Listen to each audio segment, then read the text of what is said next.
So yun, update mga kayis, mga kusina. Ito, lalakad na kami papunta sa sakayan ng bus. Piran dito, may mga e-bike, oh. So dito ang tawiran. Ayun yung Mercate Mall, oh. Ayan, tapos dun sa kanto na yun, dun, yan yung papunta dun sa beach. So ito kami, tatawid, naka red pa eh.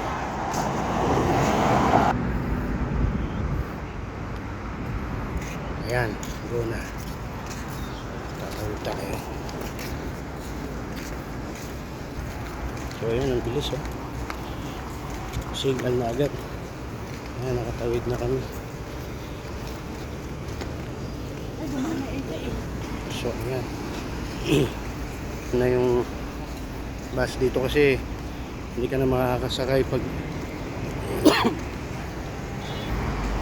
so ayan yung 88, dapat dyan kami sasakay, kaya lang nakadaan na, hindi kasi pwedeng umaara dito, meron ng bus stop kung saan pwedeng sumakay. So sayang, napalagpas namin.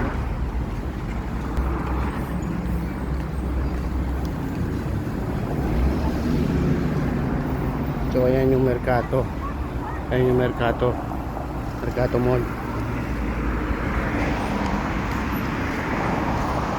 Siguro sa susunod papasyal kami dito sa loob, hindi pa ako nakakapasyal dyan eh. Ayan, ayan yung Mercato Mall.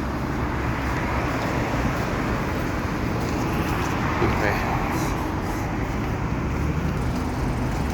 So ayan, lakad tayo papunta doon sa bus stop, sasakay ng bus.